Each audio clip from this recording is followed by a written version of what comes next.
There have been many brothers in the history of professional wrestling, but it always seems like only one of them is destined for greatness. If you just look at the likes of Bret and Owen Hart, where Bret was the hand-picked champion of the WWF.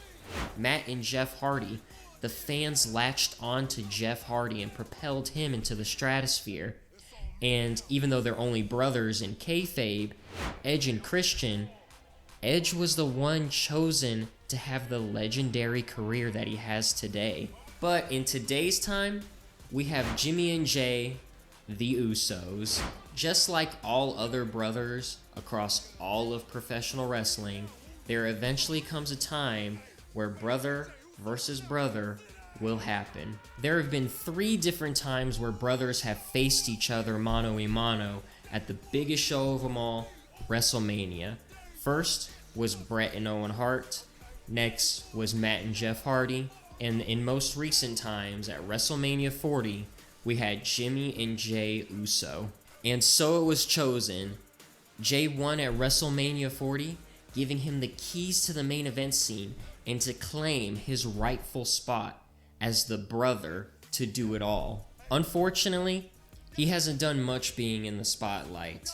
And don't get me wrong, he's probably the most over superstar right now that isn't named CM Punk. Now, why is this? Well, because Jey Uso is one-dimensional in more than one way. His promo skills aren't the best, although he is not the worst on the mic, and his in-ring abilities are severely lacking. Super kick, slap to the face, dive to the outside, Uso splash. That's it. Less moves than John Cena, and none of them seem to be effective. At Clash of Champions 2020, Jey lost to Roman Reigns for the first time, and then a few months later, he lost to him a second time, and then almost 3 years later, he was given another chance and lost to Roman a third time. And then a few months later, after losing to Roman for a third time, Jey would set his eyes on a new championship and a new champion. World Heavyweight Champion Seth freaking Rollins. And remember, this is the time where Seth had a broken back, a broken knee, his brain was broken, everything was broken. But Jey still lost. And a few months later after that, he would be going after the same championship, just a different champion, in Damian Priest.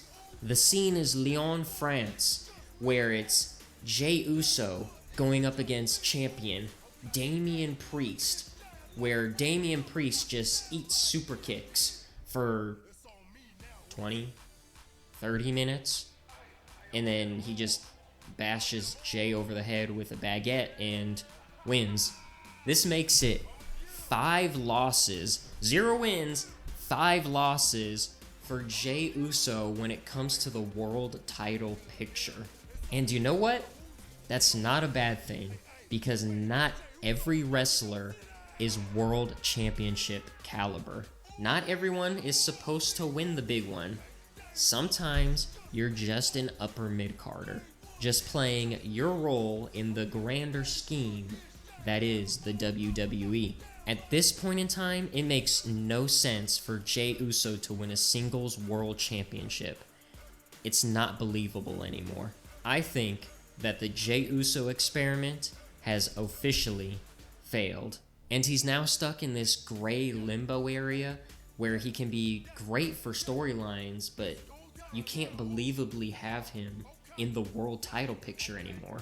It seems as though main event Jey Uso is no longer main event. Let me know in those comments down below if you agree with me, if you disagree with me. Thank you all for watching, and I will see you next time. I mean, by that, you were quite right. The experiment failed.